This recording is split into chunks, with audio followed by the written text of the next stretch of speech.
When love becomes a battlefield, breaking free from narcissistic relationships.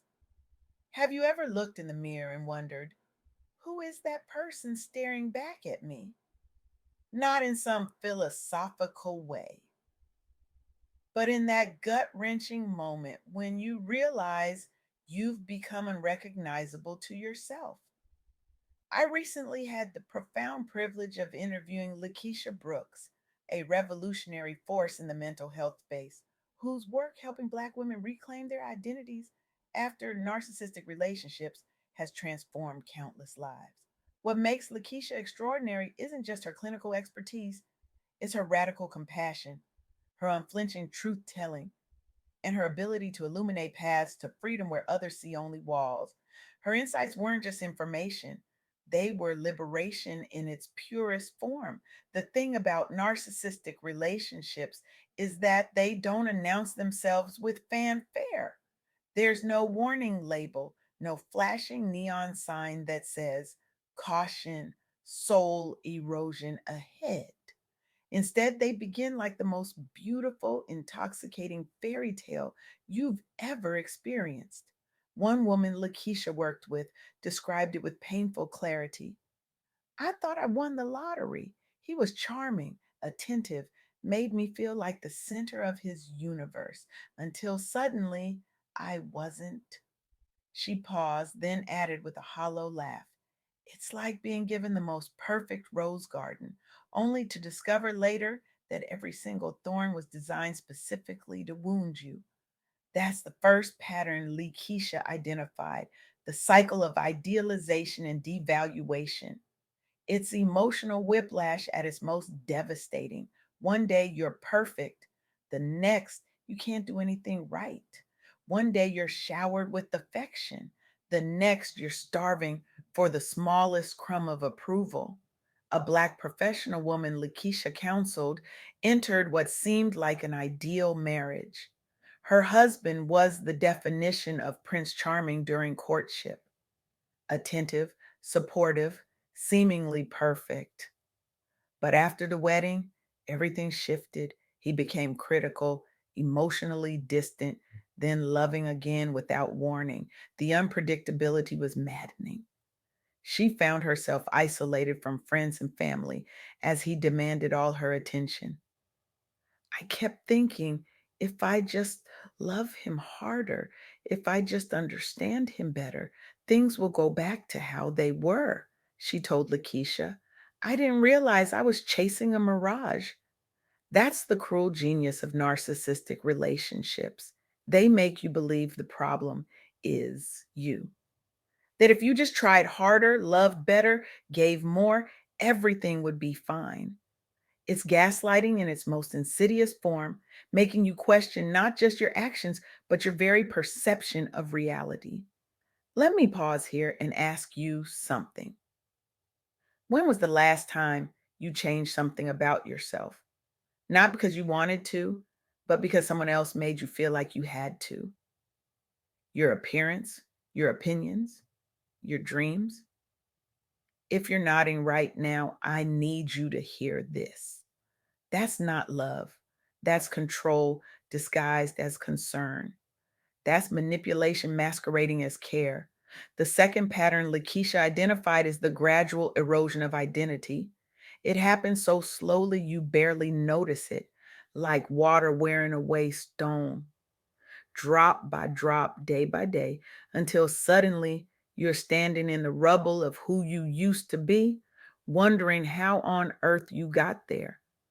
A Black entrepreneur, Likisha, worked with lost significant weight, not for health reasons, but under pressure from a controlling spouse who dictated every aspect of her life, from diet to career choices. Her spouse withheld affection unless things were done his way. Any attempt at personal happiness was met with sabotage or guilt tripping. I stopped wearing bright colors because he said they were attention seeking, she shared. I stopped laughing loudly because it embarrassed him.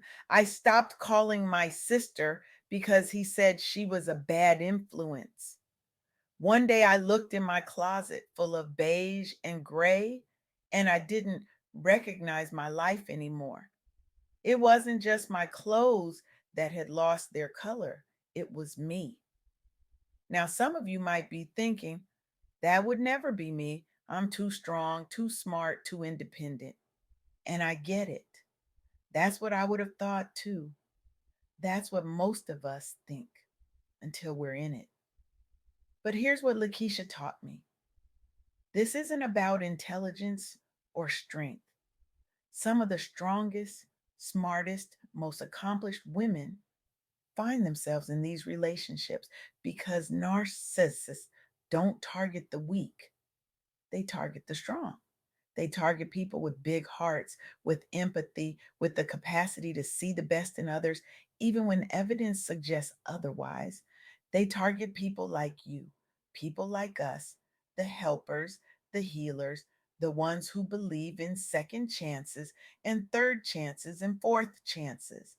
And they're experts at making you doubt your own reality, a process psychologists call gaslighting. You start questioning your perceptions, your memories, your sanity. Did that really happen? Am I overreacting? Maybe it was my fault after all. One woman told Likisha, I started keeping a journal because I thought I was losing my mind.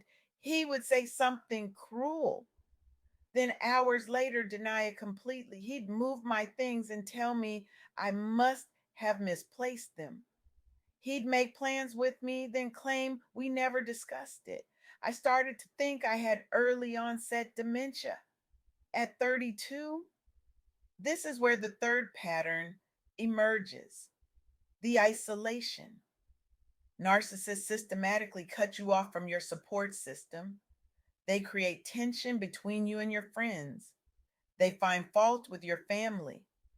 They make it difficult for you to maintain connections that might give you perspective. Because deep down, they know that if you talk to someone who truly loves you, the spell might break. You might see the truth, and the truth is their greatest enemy. But here's where Lakeisha's message becomes truly powerful, because it's not just about recognizing these patterns, it's about what comes next. It's about reclaiming yourself from the ashes of who you were told to be. The woman who documented her experiences through journaling, she didn't stop there. She sought therapy for herself, not couples counseling, which Lakeisha notes can actually be dangerous in narcissistic relationships. She learned about narcissism through reputable sources. She slowly rebuilt her support network. Most importantly, she began to trust herself again, to believe her own experiences, to honor her own feelings. The day I stopped asking, am I crazy? And started asking, why am I being treated this way? Was the day my healing truly began. She said, the entrepreneur who lost herself in beige and gray. She started with small acts of reclamation, eating foods she enjoyed, reconnecting with old friends, wearing a bright red dress to a business meeting. I celebrated each victory privately at first, she told Lakeisha. The first time I ordered what I wanted at a restaurant instead of what he would approve of, I went to the bathroom and cried. It sounds so small, but it felt enormous, like I was coming back to life one choice at a time. These small acts of reclamation grew into bigger ones: setting boundaries, pursuing passions, rebuilding a life centered on her own joy rather than someone else's approval. Her business improved as her focus shifted back to her passions rather than appeasing her spouse's demands. After years of believing, if I just do better, things will improve, she realized that nothing would ever be enough for him unless she sacrificed herself entirely, a price too high to pay anymore. This is what healing looks like: not a straight line, but a spiral. Moving forward, sometimes circling back, but always with a wider perspective than before. and you don't have to do it alone. That's perhaps the most important thing Lakeisha wants you to know. There is support available even when you feel most isolated. One survivor Lakeisha worked with realized after years that no amount of effort could change her partner's lack of empathy or need for control. She was fearful about leaving due to financial dependence and emotional attachment, compounded by cultural expectations around keeping families together at all costs. She contacted the National Domestic Violence Hotline anonymously through their Start text line, which provided confidential advice tailored specifically for women navigating complex marriages while balancing community and cultural pressures. She connected with local support groups tailored toward Black professionals experiencing relationship abuse, which helped normalize seeking help without judgment or shame. She developed a safety plan, explored legal and financial options discreetly, and practiced self care routines daily. The result? She gained clarity on her next steps, stopped blaming herself, built resilience through shared stories and resources, and eventually became an advocate helping others. I grew up believing faith and community required enduring hardship silently, she shared with Lakeisha. But I learned true strength lies in reaching out and supporting one another openly. This is the revolution Lakeisha is leading, a revolution of self reclamation, of community support, of breaking silences that have kept too many of us trapped. Because the truth is, narcissistic abuse thrives in silence and isolation. It withers in the light of shared stories of me too, of I believe you, of this happened to me as well. So here's my challenge to you today, not tomorrow, not next week, but today. Take inventory. Where have you been sacrificing joy or self worth trying to keep peace? What small step can you take right now? Setting a boundary, reaching out, journaling your truth toward reclaiming you. And if these patterns resonate too closely with your own experience, please know you're not alone. Text START to 88788 or visit the National Domestic Violence Hotline website. It might be the lifeline you need. As Likisha so powerfully reminds us, loving yourself isn't selfish, it's revolutionary, especially for those who've been conditioned to be strong for everyone else, to endure, to keep relationships together at any cost. Your softness matters, your joy matters, your peace matters, you matter.